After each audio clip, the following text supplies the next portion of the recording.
uma vez peço minhas desculpas aí. Meu trabalho acabou sendo a influência do iluminismo na maçonaria. Tá? Então, eu comecei aqui fazendo uma breve introdução, né? O trabalho tem como objetivo apresentar a influência do iluminismo na maçonaria. E eu dei uma definição do que se entende por iluminismo. Tá? Ele foi um movimento cultural e político que defendia o uso da razão como caminho para atingir a liberdade, a felicidade e o bem-estar social. Tá? Esse movimento ele ocorreu nos séculos 17 e 18, tendo seu início na Inglaterra e o seu auge na França. Né? A França geralmente é muito atribuída ao iluminismo, tá? Por conta de inúmeros pensadores e políticos, enfim, franceses que propagaram suas ideias. Depois eu passo para as pré-condições para o surgimento do iluminismo. Tá? Aqui eu não escrevi isso, mas depois relendo, eu não sei se vai ficar bastante claro, mas eu queria que ficasse bem claro que o iluminismo ele surge como um movimento de revolta mesmo, né? Porque o que acontecia? Existia o mercantilismo, né? Que acabou enriquecendo os países da Europa, consolidou monarquias absolutistas e teve um efeito aí talvez não esperado, que foi o crescimento da burguesia. Né? A burguesia começou a gerar lucros, né? Pela riqueza mercantil, foi se tornando cada vez mais rica e mais independente da prática do Estado. Tá? Então, nesse contexto, na Europa dos séculos 17 e 18, existiam monarquias poderosas, nas quais o poder do rei confundia-se com o Estado, nobrezas decadentes e cada vez mais parasitárias, deveria ser no plural aí, desculpa, acabou sendo no singular, em relação às regalias que o Estado lhe concedia.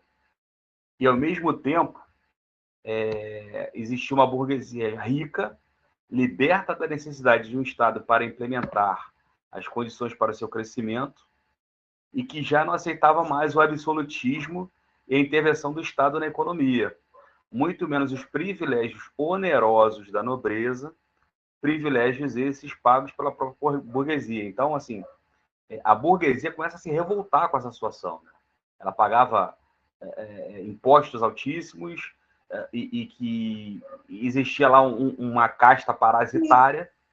Isso foi gerando, né, uma corrente aí intelectual e política tentando reverter essa situação, né?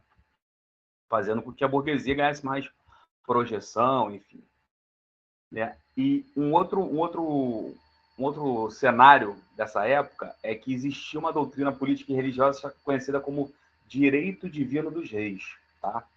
Essa doutrina aí, o absolutismo, ele deitou e rolou em cima dela, porque ela pregava o seguinte: o monarca reina por vontade de Deus e não pela vontade de qualquer entidade terrena, seja a vontade dos súditos, do parlamento ou da aristocracia.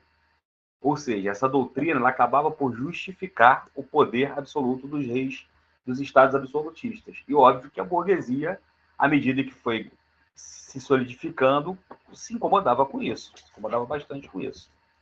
Né? Então, nesse contexto da Europa, é que o movimento artístico, filosófico, literário e científico, conhecido como iluminismo, começa a ganhar projeção e força, né? Defendendo uma visão racional e científica em oposição aos velhos valores baseados nas tradições e na fé católica. Tá? Daqui eu já pulei para maçonaria e a influência do iluminismo. Tá? E aqui eu evitei conceituar o que é maçonaria, porque a gente está dentro, a gente sabe, e eu tenho uma questão até que eu queria colocar. Eu ainda sou companheiro, né? Então eu não conheço a maçonaria em sua totalidade. Eu também fiquei com um certo receio de fazer algumas definições que talvez não coubessem aqui nesse trabalho. Tá? Então, o que eu procurei fazer foi a analogia realmente do que pode ser a influência do iluminismo dentro do que eu hoje conheço como maçonaria. Né? À medida que eu for crescendo, eu acredito que eu vou ter uma visão mais ampla do que a maçonaria. Tá? Então, eu achei interessante isso aqui. Ó. A primeira grande loja, a grande loja de Londres, né? Depois, mais tarde, denominada Grande Loja da Inglaterra, ela foi fundada no dia de São João, que é o nosso patrono, em 24 de junho de 1717, quando 4 lojas de Londres se reuniram para o jantar conjunto. Tá? Isso segundo a Wikipedia, tá, pessoal? Estou falando besteira aí, vocês me corrigem. Tá? Isso é interessante por quê? Porque a primeira grande loja é justamente contemporânea ao movimento iluminista, né? Ela é fundada no momento que as ideias iluministas estão ali a todo vapor, né? E também é de domínio público que grandes líderes do iluminismo eram maçons. Voltaire, Diderot, Montesquieu, Benjamin Franklin, tem outros. Depois eu vi que o Jean-Jacques Rousseau também era. Tem vários iluministas maçons. Eu podia ter citado aí. E aí, como influência, o que eu percebo como influência do iluminismo dentro da maçonaria, né? Que a maçonaria ela comunga de diversos pilares do iluminismo, né? A gente pode perceber, por exemplo, a valorização da razão, que é um dos pilares da ciência, né? Na decoração de lojas maçônicas. Né? Quando a gente está ali caminhando do Ocidente para o Oriente, a gente vê o quê? 4 degraus, né? Escrito força, trabalho, ciência e virtude, né? Mais claro impossível. Uma outra interseção que eu também enxergo é a obediência às leis do país, que é exigida para cada um de nós maçons, né? Nós temos que ser obedientes às leis dos nossos países. Isso vai ao encontro do princípio racional de governo e de organização social defendido pelo iluminismo, né? Bem como a laicidade do Estado. O iluminismo bateu muito nessa questão de laicidade do Estado, né? Porque o Estado absolutista está, de novo, né? Ali calcado na imagem do monarca, que é o enviado por Deus na Terra e que ele sabe de tudo e ele governa pela vontade de Deus. O iluminismo bateu muito de frente com isso. Tá? Um outro ponto em comum que eu também achei interessante mencionar é que os iluministas acreditavam em um princípio criador. Tá? Eles não eram um grupo de ateus que não acreditavam em Deus, não, eles acreditavam.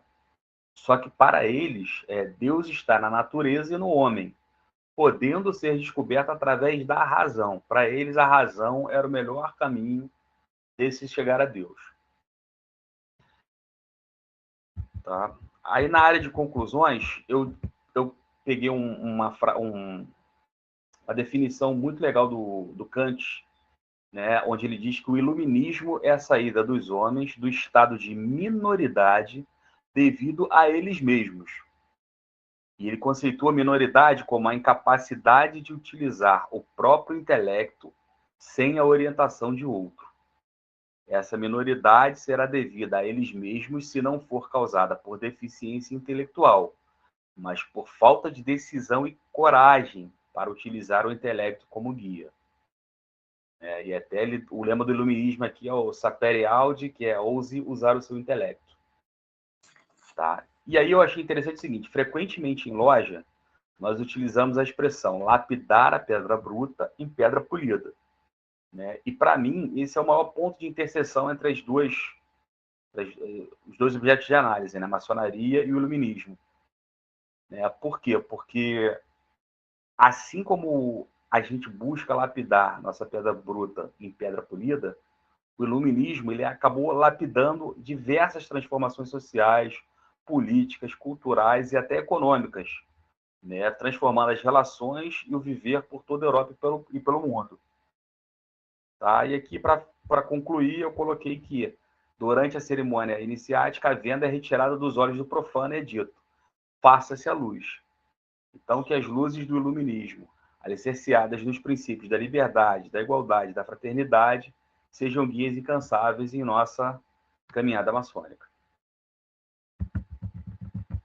Ok, irmãos? Aí, por fim, eu cito as bibliografias que eu utilizei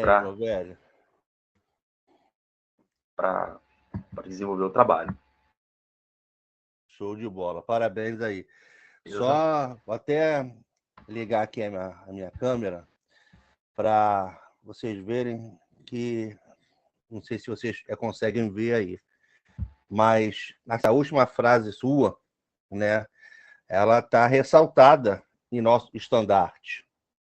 Se você olhar na parte de cima, né, tá lá liberdade, igualdade e fraternidade na parte de cima do nosso estandarte. Sim. Então isso Sim. demonstra a visão da nossa loja em relação ao grande conhecimento, né? O grande, vamos botar assim, virada de chave, né? Que o iluminismo trouxe para a sociedade, né? Que é a saída da época das trevas, né? Da escuridão, né? Para a disseminação do conhecimento, né? Que antigamente o conhecimento naquela época era mais fechado, né? Ficava mais com a igreja, né? Com os grandes, era bem centralizado. Com isso você tem uma disseminação maior, né? Do conhecimento na sociedade como um todo. Mas eu vou deixar também aí para os irmãos comentarem, até quem solicitou, claro que era o humanismo, mas sem problema algum, pode a gente ir comentando aí. Quem quiser falar, tem a mãozinha aqui em cima, ó. Conforme você aperta na mão, na parte de cima, vai criando uma ordem na lista de participantes, vai ficando numerado quem apertou é primeiro e quem tem a palavra.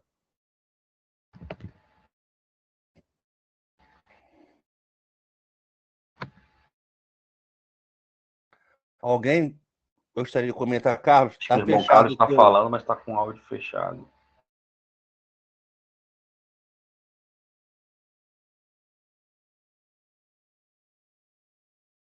Carlos está falando? Agora sim, Carlos. Abriu o áudio aí. Eu achei interessante o trabalho do Fabiano pelo gancho que ele faz de conceitos maçônicos com conceitos do pensamento dito iluminista. Na verdade, existe assim, uma maneira de contar a história que nem sempre é muito real, é mais para efeitos didáticos aos alunos. Então, você divide, no século XVI, você tem o Renascimento, no século XVII, você tem o cientificismo, e no século XVIII, você tem o iluminismo. Né? Eu confesso a você que eu sempre tive uma dúvida quem foi que veio primeiro, se foi o ovo ou foi a galinha. Por quê? Eu estava até pesquisando aqui, porque me parece que as coisas se misturam um pouco. Há quem diga que, na verdade, o pensamento maçônico sistemático, a partir da criação da Grande Loja, pensamento da Real Society, da qual pertencia o Isaac Newton e outros grandes nomes da época, influenciaram mais o iluminismo do que o iluminismo influenciou a maçonaria. Então fica uma coisa meio embrincada na outra, né? Para entender como é que isso acontece, você pega as civilizações clássicas greco-romanas, a ruptura com a cultura clássica a partir das invasões chamadas dos povos bárbaros na Europa, né? E que aí dizem que baixou-se o véu da ignorância da Idade Média na Europa, e aí entra a fala do nosso venerável mestre, porque, na verdade, o que houve no Ocidente foi uma ascensão vertiginosa da Igreja, do poder papal, do poder da Igreja, naquele período de caos político da Idade Média, sobressaiu a igreja. E dentro dos conventos, dentro das instituições religiosas, eles passaram a deter o monopólio do conhecimento da cultura clássica, né? Porque o Oriente, o pessoal fala que caiu o Império Romano do Ocidente. Na verdade, não foi bem essa questão. A capital do Império Romano do Ocidente, que era em Roma, e que era muito sujeita a invasões, não tinha um sistema de proteção estratégico, os imperadores começaram a pensar em transferir a capital para o que é hoje Constantinopla, que era Bizâncio, até que se concretizou isso. Então, na verdade, o que houve foi a transferência do centro da capital do Império Romano para o Oriente. Aí o pessoal fala, caiu o Império Romano. Não, o Império Romano ele continuou sobrevivendo em Bizâncio, extremamente tomado pela cultura helenística, pela cultura grega, porque, na verdade, dizem que Roma conquistou a Grécia, mas o helenismo, a cultura grega, dominou Roma, né?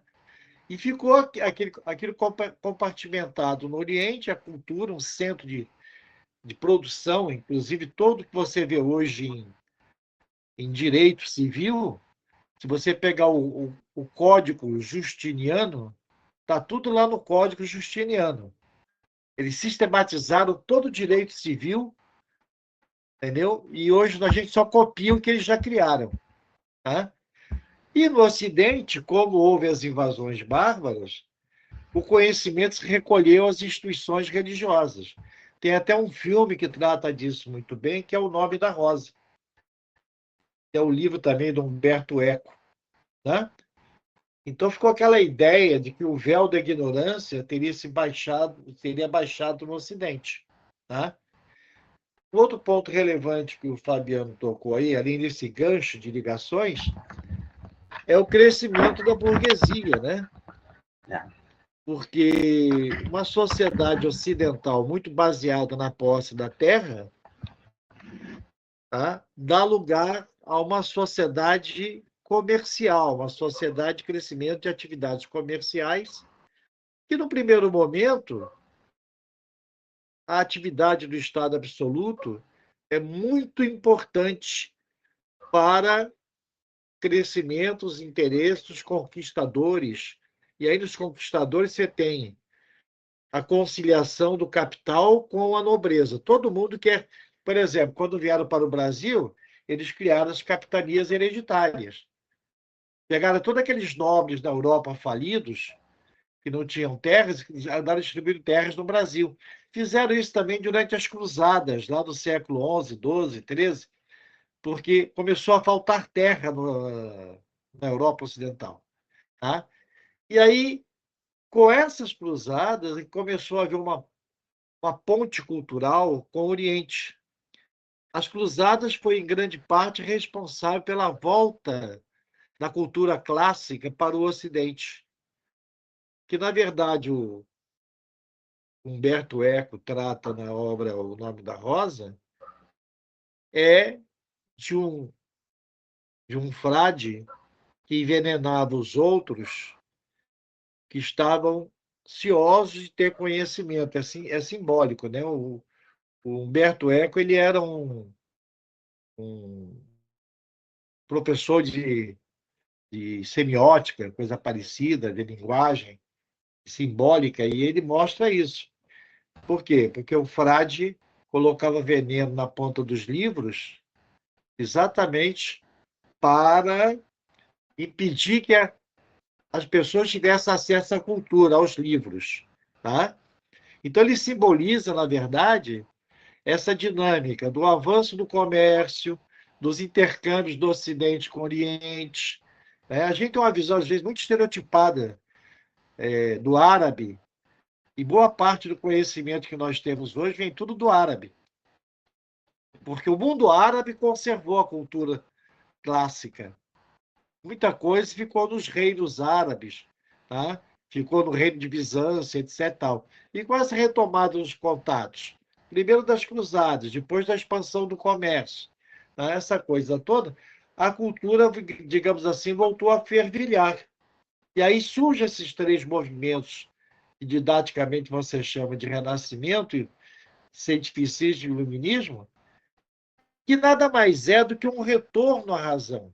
Aquilo que a gente já discutia lá em Sócrates, né? Já discutia em Aristóteles, todo aquele pensamento grego clássico, fenomenal, ele reaparece no Ocidente. Então, na verdade, quando Jean-Jacques Rousseau, né, escreve sobre Le Bon Sauvage, né, sobre, até influenciado pela descoberta da América, do contato com os índios, né, e diz até a célebre frase "L'homme est bon, la société qui le corrompt", ele estava retomando um conceito clássico de retornar o homem no centro do mundo, né? E tem também, aí você tem Isaac Newton. Isaac Newton, por isso que eu digo que eu não sei se foi o ovo ou a galinha, porque o Isaac Newton influenciou profundamente o pensamento dos séculos seguintes. No século XVI, você tem um crescimento vertiginoso da parte artística, mas também você tem um cientista como Leonardo da Vinci.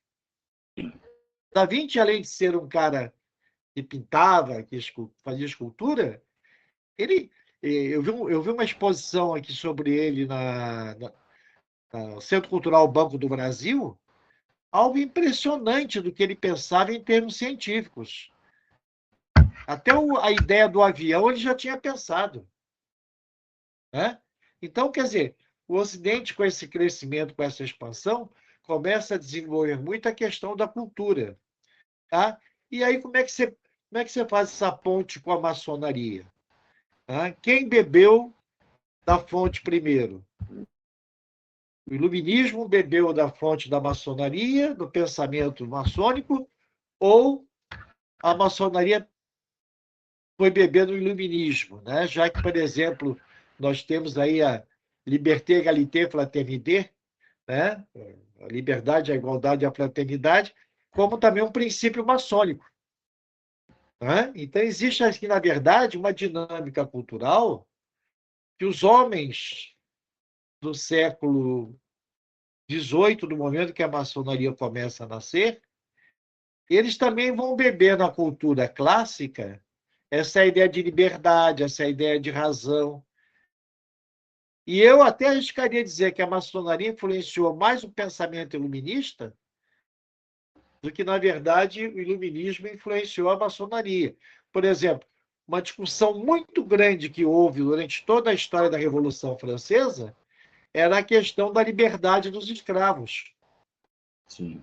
A França era revolucionária na França, mas não queria a libertação dos escravos do Haiti. Tanto é que Napoleão, né, já na fase de contra-revolução, digamos assim, do reacionarismo, ele manda invadir o Haiti e Tourneuil Laventure, que foi o líder da independência do Haiti, acaba preso, levado para a França e morre numa prisão francesa. Eles restauram a escravidão no Haiti, tá? Porque os grandes senhores latifundiários, plantadores de cana, tinham interesse nisso. Então, há, na verdade, uma dinâmica de conflitos aí, que eu diria até que a maçonaria talvez tenha influenciado mais o pensamento iluminista, né, do que o iluminismo tem influenciado a maçonaria. Mas a grande virtude do trabalho do Fabiano é essa ponte. Eu acho que você não escapou muito da ideia de falar do humanismo e trocar pelo iluminismo, não, porque o meio vamos dizer assim, essa salada aí, entendeu? As coisas estão muito interligadas. Sim. Né? Porque você pega o pensamento clássico, que é o pensamento essencialmente humanista, ele se repete no Renascimento, se projeta no pensamento do século XVII cientificista. Por exemplo, no século XVII você tem Francis Bacon, não tem só Isaac Newton, você tem Francis Bacon, que escreve, inclusive, uma obra, tá? Se não me falha a memória, foi a Utopia. onde ele fala de um mundo, de uma sociedade perfeita. Né? Nesse caldo aí da cultura do cientificismo, do iluminismo, a maçonaria, tanto ela fornecia elementos, quanto ela trazia elementos. Né? Tá bom, mas aí a gente pergunta, qual é o proveito que nós temos em perceber essas pontes que o Fabiano faz entre o pensamento contemporâneo maçônico e essas ideias da razão, né? Essas ideias novas que rebrotam e renascem dos séculos XVI, XVII e XVIII. Aí eu estava lembrando de Salvador Allende, olha onde eu vim parar, hein? Eu estava lembrando de Salvador Allende aqui, quando ele conta a história dele, está na Wikipedia. Tá? Ele diz o seguinte: quando a venda caiu dos meus olhos e pude ver as espadas dirigidas a quem viu a luz maçônica pela primeira vez e ouviu as palavras do venerável mestre, pude entender que isso era uma expressão de profunda solidariedade para fazer o iniciado apresentar que seus irmãos estariam prontos para vir em seu auxílio, se o caso assim o exigisse. No outro trecho da biografia de Salvador Allende, ele dizia que ele não conseguia se entender maçom sem pensar na igualdade dos povos, na igualdade da sociedade, no combate às injustiças. Né? Então, a maçonaria hoje não é essencialmente uma instituição progressista, uma instituição até muito conservadora. Mas na linguagem de grandes maçons, que eram socialistas, como Salvador Allende, o olhar a perspectiva da maçonaria era diferente. Totalmente oposta àquela de Washington, George Washington. George Washington era maçom. Mas uma vez, uma das suas servas perguntou para ele, tá? Se ele era um homem tão progressista, iluminado e a favor da igualdade, por que ele mantinha tá, os seus escravos? Né? Eram contradições de uma época que você falava de igualdade e liberdade, mas ainda conservava homens sobre os grilhões da escravidão. E aí tem outras pontes que o Fabiano está colocando, porque hoje, quando a gente fala em combater a ignorância, tá? Em trazer a luz, em ver a luz, né? Nós estamos falando de liberdade. Sim. Né? São conceitos. Olha a riqueza de conceitos que se pega lá no século XVIII, que se pega do pensamento humanista, iluminista, maçônico, né? E que você traz para a contemporaneidade. Né? Nós queremos combater a ignorância, e querendo combater a ignorância, não queremos aceitar certos absurdos. Eu estava lendo hoje a respeito. Teve um caso agora em Minas Gerais que queriam proibir o livro do Ziraldo, né? Esse eu não soube, não. Tá, é em Lafayette, em Conselho Lafayette. Um livro do Ziraldo que ele fala da amizade entre um garoto branco e um garoto negro, que fazem um pacto de sangue. E os pais reagiram na escola contra o livro, foi um quiprocó danado, até que a Justiça de Minas proibir o livro. Continua integrado aos livros que devem ser lidos. Então, uma polêmica em Lafayette. E aí o articulista do Jornal do Brasil, eu acho que é o Pablo Hortelado. Eu quase peguei esse artigo para colocar. Porque toda vez que me falam essa questão da discussão da ignorância, eu penso maçonicamente. Né? E o Pablo Hortelado estava falando que isso não é só no Brasil, não. Por exemplo, a França, que agora acaba de ter uma eleição em que a extrema-direita ganhou, né? Hoje em dia lá tem movimentos para proibir Madame Bovary, porque diz que é um livro libertário tá? Que deve ser proibido. Voltaire tem movimentos contrários ao pensamento de Voltaire, de Rousseau. Isso em plena França, que a gente acha que é o centro da cultura do mundo. Né? Então, quando a gente pega um tema desse que o Fabiano está falando aí, dos conceitos maçônicos, né, que possam ter influenciado a Revolução Francesa ou vice-versa, né, isso é um tema para nossa reflexão. Qual é o seu papel como maçom? Se o seu papel como maçom é combater a ignorância, trazer a luz, né, como você se situa nisso tudo? Eu não esqueço o nosso...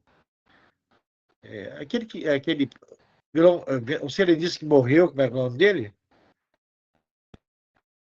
Len Gruber, quando ele esteve na nossa loja, eu era venerável mestre, eu, por provocação, comecei a perguntar para ele a questão do ingresso das mulheres, né, dos homossexuais, e não sei o quê. Ele teve uma reação assim, meio desproporcional, que disse que enquanto ele fosse vivo, ele não aceitaria o homossexual na loja dele. Isso, é. Não aceitava mulher, etc. Tal. Então, a gente tem que fazer uma pergunta muito profunda para nós. Nós sabemos aqui que nós somos pessoas aqui dentro do grupo que temos as nossas divergências de pensamento. Né? Mas quando você se pergunta, maçom, e começa a ler essas palavras-chave que o nosso irmão Fabiano trouxe à discussão hoje, você pergunta, né, o que é ser maçom? O que é combater a ignorância? O que é trazer a luz? Né? Então, o seu tema, Fabiano, talvez você não tivesse nem percebido, mas é um tema profundamente provocativo para as nossas reflexões. Reiva silêncio. Até porque a gente também tem, se você reparar, a gente está perdendo algumas características que já foram discutidas lá atrás no iluminismo. Eu estou vendo o Brasil cada vez menos laico. Mas é Agora um mundo. Mas é é o um mundo mundo isso. também, É um né? mundo. Agora tem uma corrente que proíbe os filhos de festejarem festa junina porque tem adoração a santos católicos. Gente, que isso? Que isso? Você proibir Madame Bovary, pô. Então, assim, A obra de Flaubert, né, porque é libertária, porque ensina a mulher a ser submissa. Não pode ter um livro e dois garotinhos, um branco e um preto, selam a amizade deles, porque não se pode falar para crianças em pacto de sangue. Sim. Essas coisas estúpidas assim, né? Vamos ouvir os nossos irmãos agora. Me Alguém perdoe. mais querendo comentar?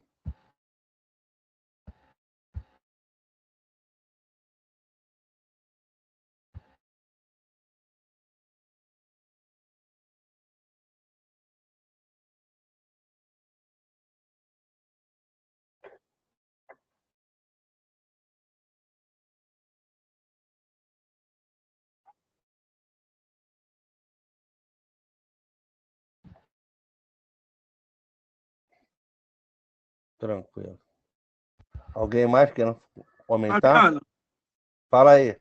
parabéns pelo trabalho. A Obrigado, gente, Daniel. quando você observa esse trabalho maravilhoso que você fez, e a gente pensa nos dias atuais, nesses absurdos de, como você citou, não pode festejar, não pode a cultura, né? Porque algumas coisas tomam propriedades culturais. A festa junina já virou cultural.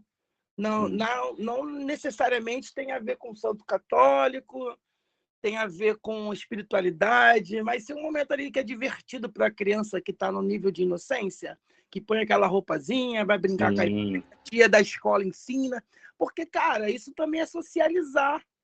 Né? Daí que ensina na criança a socializar. Mais tarde ela vai definir os conceitos, os caracteres caráter dela, o gosto musical, o gosto. Ai, não gosto de caipira, não gosto disso. Inclusive, definir a religião dela, né? Pode ser católica, umbandista e por aí vai, né? Para você ver o quanto hoje existe muita ignorância e dá até medo. Às vezes você olha assim, nossa, mas o que é isso que estão fazendo? Né? Então, nós, pensadores livres, cabe a nós cada vez mais produzir informações e ter conduta. Tem que muito, muito combater a ignorância, porque, na minha opinião, isso é mera ignorância. Né? Porque como que você vai construir a sociedade, o ser humano, se ele não socializar, se ele não conhecer a cultura do outro, entender o outro, ver que o fato de eu cantar um parabéns aqui não tem nada demais, porque é seu aniversário, né? Que tem pessoas de algumas religiões, que é paganismo, que é isso e aquilo. São pessoas que estão com um pensamento tão lá atrás no passado, tão retrô, né? Que eu não sei como chegar de uma forma, né, vibracional, eu sei, mas uma forma de, gente, vamos parar com isso, vamos olhar o que é importante. Olha a felicidade e o sorriso daquela criança quando está dançando a sua caipira junto com a professora da quarta série, da quinta, seja lá qual série que começa esse tipo de ensinamento, né? Assim como folclore e etc, etc. Mas se você observar, outras coisas que a gente importa parece ser mais bonito. Sim. Dia das Bruxas. Cara, ninguém comemora o Dia do Saci. 31 de outubro é Dia do Saci. Mas se fala muito em Dia das Bruxas. Não são para todos também, mas é uma confusão, é uma salada de coisas que o importante a gente esquece. Quer socializar, quer estar bem, quer buscar combater a ignorância. Por que aquela data se comemora aqui? Vai lá atrás para ter o conhecimento. Mas hoje, o que essa data reflete na sociedade ou para os meus filhos? É algo destrutivo, assim, como algumas pessoas observam? Pior que não. Então, a gente tem que levar na condição de maçom luz ao mundo. E obrigado pelo trabalho, cara. Excelente. Obrigado, meu irmão. Eu posso, uma curiosidade? Fica à vontade, meu irmão. Claro, mano. Primeiro, parabéns, Fabiano. Todo o trabalho é uma pedra bruta que se quebra para poder deixar o negócio de formas que dê para a gente falar e ser entendido. Então, parabéns. Eu também estou passando por isso, né? Então eu tenho que se solidarizar com o irmão. Uma curiosidade, quando você falou que 4 lojas se reuniram para formar a grande loja, eu acho que eu li alguma coisa sobre isso, que eles se reuniram, foi numa adega, não foi isso? Nessa sua pesquisa, por acaso, tinha falou sobre isso? Do local. Eu li alguma coisa de que eles se reuniram numa adega, né? Aí teve até um trabalho que eu ia apresentar, que eu ia falar sobre isso, que diga assim, a maçonaria não precisa ter um local específico, basta os irmãos estarem reunidos. Acho que foi no meu trabalho que eu falei do painel de companheiro, né? Que eu até falei, comecei a falar sobre qualquer lugar servia para se fazer reunião, depois pintavam o chão e tirava, depois ficou definitivo um painel. Aí eu ia até comentar sobre isso, que foi reunido algumas lojas para fundar uma outra. E aí eu falei, então qualquer lugar que se possa usar para fazer uma reunião maçônica é válido, mesmo porque acho que naquela época não tinha ainda um lugar específico, não sei. Mas eu acho que pelo que eu li, tem a ver com isso que você colocou ali, das lojas terem se reunido para fundar a grande loja lá da Inglaterra. Na sua pesquisa, você não viu se tinha isso, não? É só curiosidade, porque não achei, meu irmão. O que eu achei foi que eles se reuniram para um jantar conjunto. Eu vi em algum lugar, não me lembro onde, mas que eles falaram que lá estava escrito que se reuniram numa adega. Aí eu queria, né, para ver se tinha a ver. Você falou.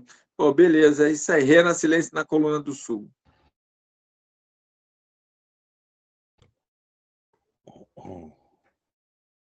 Alguém mais? Carlos, está fechado o teu som. Abre aí para mim, Abriu. Eu estava lendo aqui uma frase que se atribuía a Goebbels ou a Göring, auxiliar direto de Hitler, mas que, na verdade, é de um escritor nazista, Hans Jost.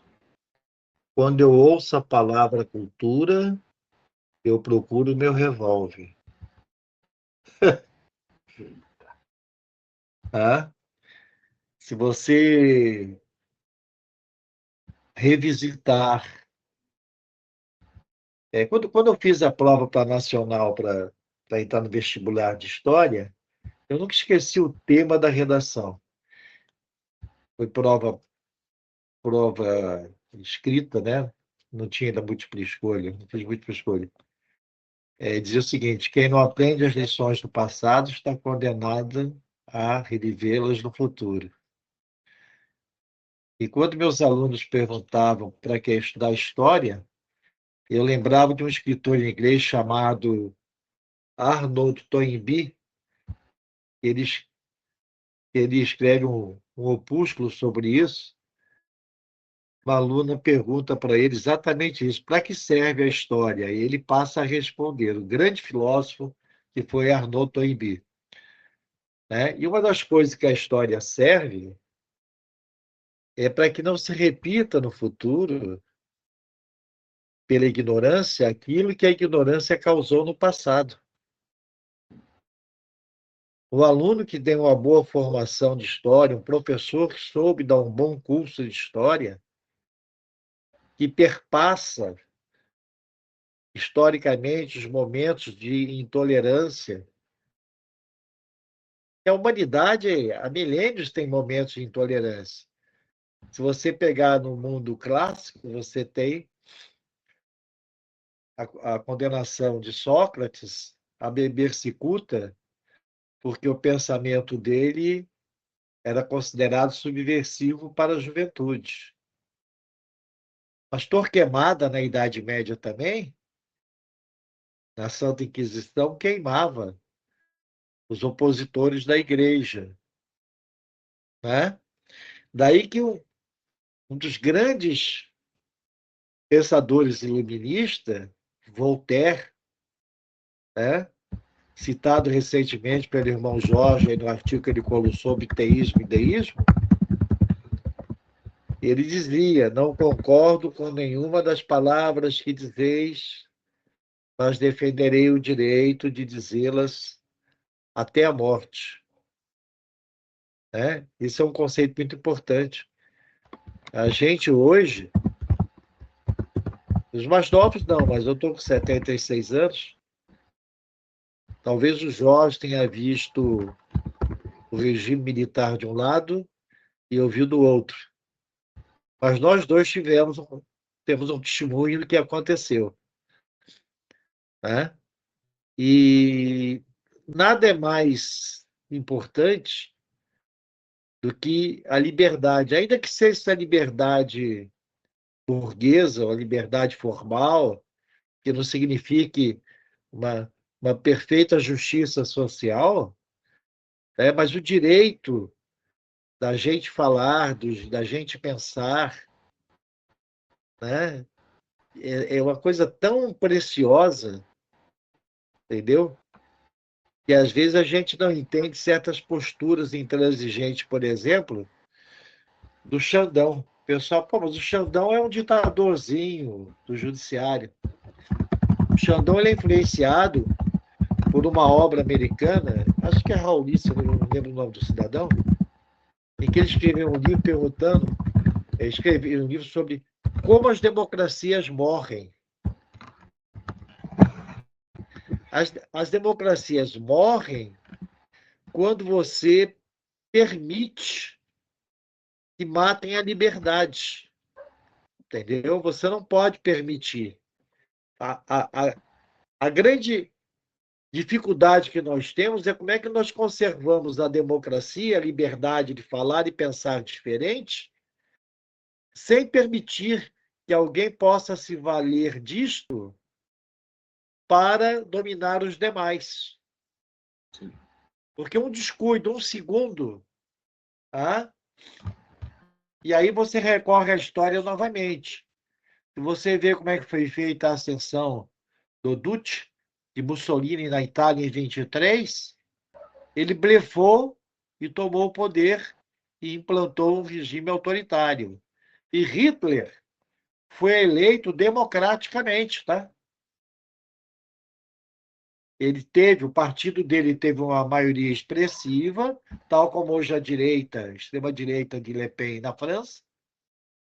E aí o Marechal Hindenburg, que era o presidente da República, era um velho já está meio caquético, herói da Primeira Guerra Mundial, o chamou para formar o gabinete. E aí ele começou a aparelhar o poder da Alemanha com as tropas das SA e das SS, depois ele eliminou as SA. Né? E quando viu, o Estado alemão estava nas mãos do Partido Nazista. Entendeu? Então, profunda reflexão quando se fala dessas questões culturais, dessas questões de liberdade, né? Pensamento iluminista, papel da maçonaria, isso aí, se duvidar, deixa a gente até sem dormir. Tá? A importância, né? Que nós temos que pensar essas questões do pensamento maçom, da ideia de liberdade, ver a luz, de ter consciência. Né? Então, a maçonaria, as pessoas às vezes olham a maçonaria como uma coisa fora do mundo, mas, na verdade, a maçonaria está profundamente dentro do mundo. Podemos ser uns heróis, um exército de Branca Leone, né? Meia dúzia de pessoas dispostas a ir à guerra pela liberdade, pela busca da consciência, mas loucos nós temos certeza que nós não somos. Isabel, fala aí agora. Ô, Márcio, Obrigado, irmão. baixou a mão? Depois você fala, Márcio. Vai lá, Isabel, tá contigo aí a palavra. Bom, então pegando este gancho que o Carlos está mencionando, eu quero lembrar a história da Polônia, quando foi invadida e que teve a língua pátria proibida pelos nazistas. E pais, mães, tutores poloneses ensinavam a língua às suas crianças pela madrugada fora e com as luzes apagadas, para que a língua polonesa não se perdesse devido à proibição dos invasores nazistas. Eu li esse assunto estudando a biografia de Madame Curie, a que descobriu o rádio, né? O rádium para radiografias. E, infelizmente, eu vou falar do Brasil, dada a posição atual do Brasil, a gente vê que uma das grandes missões da maçonaria hoje, e que está sendo, de certa forma, relegada a segundo plano, é exatamente manter tudo que foi dito, é manter tudo que foi comentado pelo nosso irmão Carlos e tudo que foi levantado por esse trabalho aí do Fabiano, que eu não vou ficar elogiando, porque afinal de contas, além de irmão, é meu filho. E eu enchi o saco dele quando ele era moleque e dava 500 redações para ele, tipo assim, o barulho do pingo d'água, que eram 5 páginas, eu fazia o tempo inteiro isso com ele. A pétala que caiu, que eram 10 páginas, e era assim o tempo todo. Enfim. Mas o que a gente precisa ter em mente é que, assim, nós não podemos confundir a atividade fim da maçonaria com atividades meios que são, sim, importantes também, não é? Então, por exemplo, existe uma parte mística que é importante, existe uma parte social que é importante, jantares são importantes, intervisitações são importantes, mas não são as atividades fim. A atividade fim da maçonaria é exatamente manter esse curso que no passado foi desviado por diversas formas de poder.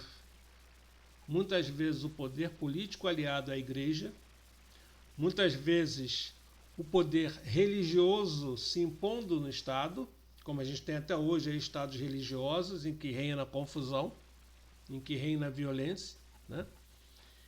E a maçonaria está nesse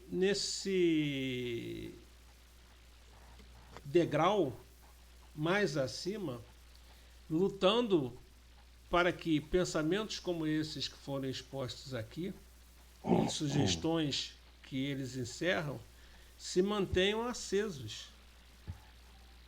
Nós não podemos perder de vista a nossa verdadeira missão, que é lutar por aquilo que realmente é verídico, não por uma verdade ultrassônica, uma verdade fora da realidade, uma realidade dita como divina, uma verdade. Não é isso que nós queremos, não é esse o nosso objetivo. Quando o chanceler se levanta e diz que a maçonaria tem como objetivo tornar feliz a humanidade pelo aperfeiçoamento dos costumes, ele está abrindo a porta para esse tipo de pensamentos que nós estamos debatendo aqui hoje. Nós, em nossa Constituição, temos um Estado laico? Será que temos mesmo? Em diversos municípios nós temos o dia do evangélico. Nós temos o dia da padroeira do Brasil.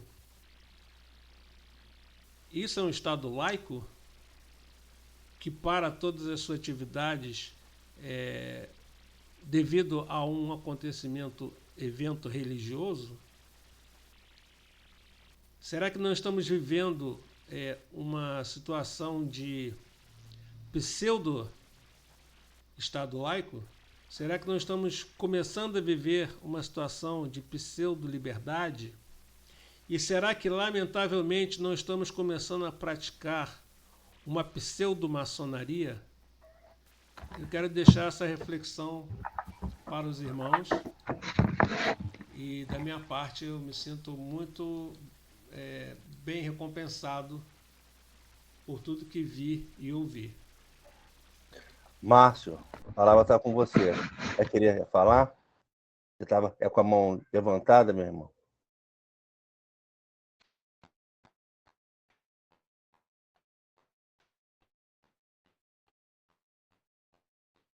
Nossa, saiu. Ei, Márcio. Então, parabéns aí, Fabiano. Vamos dar prosseguimento aqui. Parabéns aí pelo trabalho, muito bom. Um dos outros temas que a gente tinha que ver era a questão da... Cadê agora? Da iniciação, né, que nós teremos. Fala aí, Márcio. Boa noite, meus irmãos, tudo bom? Tudo bem, vai lá. Tá dando para ouvir direito, né? Ótimo. Eu queria primeiro pedir desculpa aos irmãos, que eu entrei atrasado, né? Inclusive não consegui nem ouvir, né? E ver a apresentação aí do irmão Fabiano. Mas pelos comentários que eu ouvi, né? Pela bonita história também, a aula de história que o nosso irmão Carlos deu aí para gente, e pelos comentários vi que foi um trabalho muito bom. E aí, Fabiano, queria te dar os parabéns e dizer que eu vou ler o trabalho, que eu ainda não li, e aí se eu posso fazer depois um comentário no seu privado? Sim, ou se claro. eu tiver alguma dúvida, te perguntar? Claro, com certeza.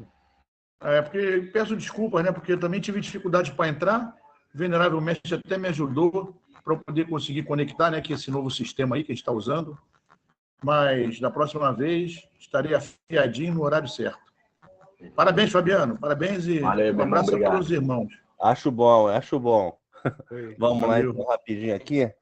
Vou ver os custos aqui relativos. Deixa eu... Ai, meu Deus, cadê? Deixa eu